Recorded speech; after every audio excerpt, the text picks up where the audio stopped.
Hello students, हम इसके आगे चाल पढ़ते हैं। चाल क्या है? किसी गतिशील वस्तु द्वारा एकांक समय में तय की गई दूरी को चाल कहते हैं।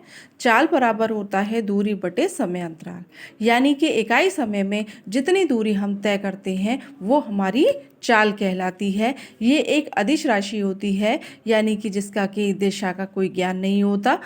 चाहे हम किसी भी जिस भी दिशा में जा रहे हो, इसका कोई हमें मालूम नहीं होता कि हमने कितना चला और किस दिशा में चला। मात्रक इसका है मीटर पर सेकंड। इसके टाइप्स हैं एक समान चाल, कोई गतिशील वस्तु समय अवधि में समान दूरियां तय करती है तो वस्तु एक समान चाल से गति कर रही होती है।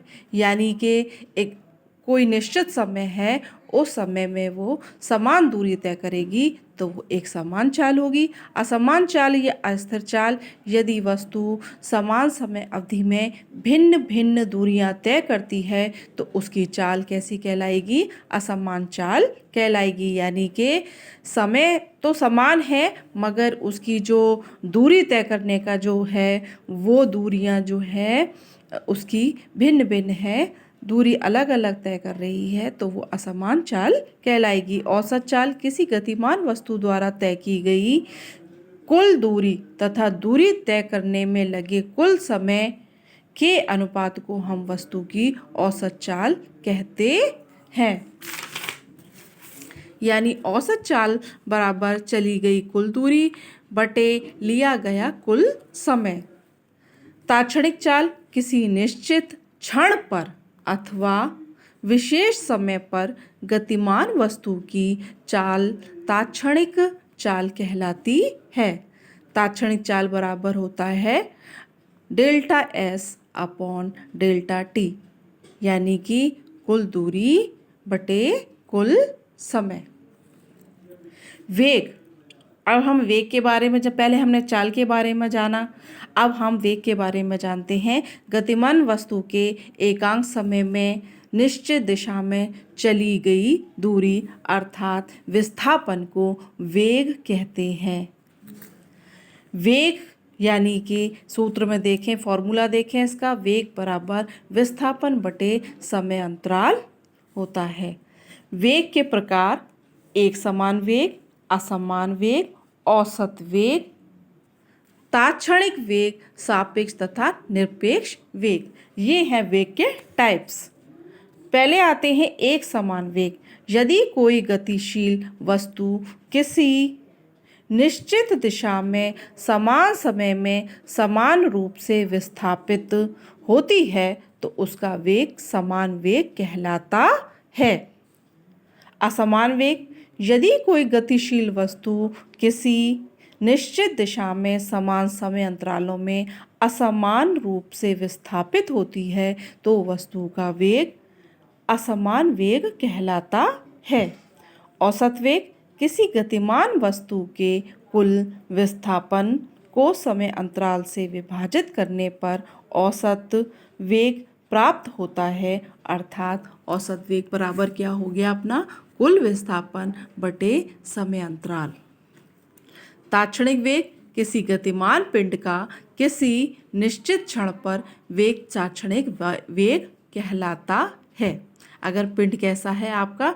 गतिमान है और निश्चित क्षण में जो वेग होगा वो आपका ताक्षणिक वेग कहलाएगा। ये v is equal to delta S upon delta T. सापेक्ष तथा निरपेक्ष वेग, जब दो वस्तुएं एक ही समय पर भिन्न भिन्न वेग से गतिमान होती हैं तो एक वस्तु के सापेक्ष दूसरी वस्तु का वेग सापेक्ष वेग कहलाता है।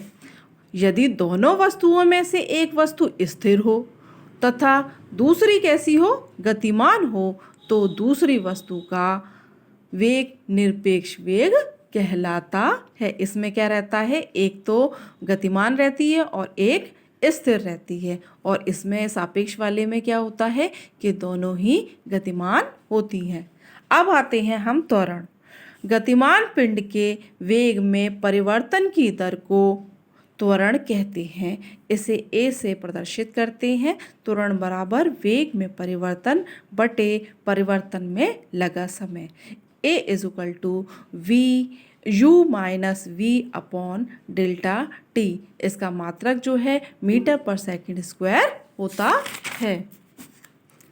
त्वरण के प्रकार भी हैं, टाइप्स इसके देखें तो एक समान त्वरण, यदि किसी गतिशील पिंड के वेग में समान समय अंतरालों में समान परिवर्तन होता है तो पिंड की गति में उत्पन्न त्वरण एक समान त्वरण होगा। एग्जाम्पल है स्वतंत्रता पूर्व गिरता पिंड की गति में उत्पन्न त्वरण एक समान त्वरण होता है।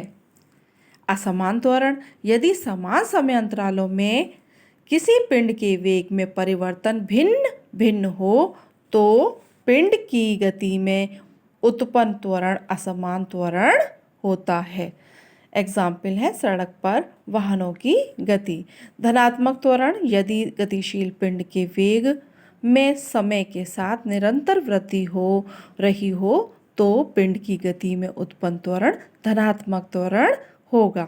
एग्जाम्पल है पृथ्वी की ओर गिरती वस्तु जैसे जैसे नीचे की ओर गिरती है इसका वेग कैसा होता है, बढ़ता जाता है। ऋणात्मक त्वरण, यदि पिंड का वेग समय के साथ घटता जाता है तो त्वरण ऋणात्मक त्वरण कहलाता है।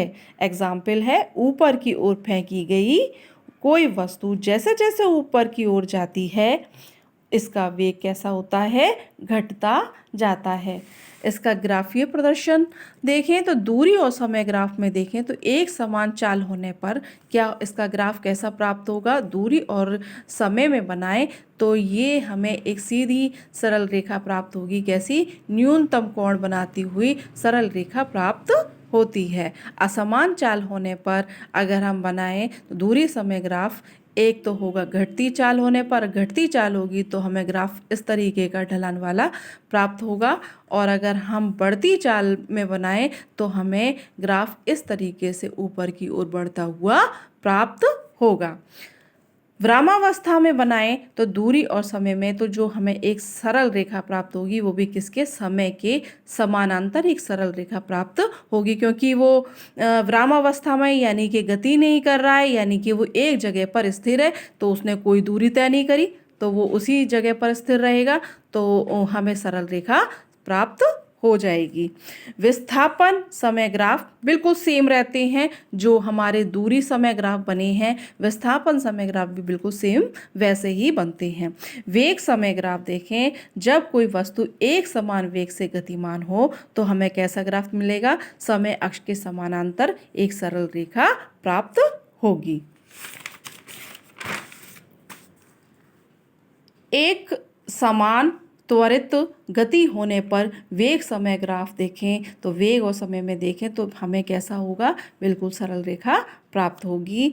असमान त्वरित गति होने पर वेग समय ग्राफ देखें तो घटते हुआ वेग होने पर हमें ढलान वाला प्राप्त होगा, और अगर बढ़ता हुआ वेग होगा तो हमें ऊपर की तरफ बढ़ने वाला ग्राफ प्राप्त होगा, और अगर अनियमित होगा तो वेग का मान जो है परिवर्तित होने पर हमें इस तरह से टेढ़ी मेढ़ी रेखा प्राप्त हो जाएगी।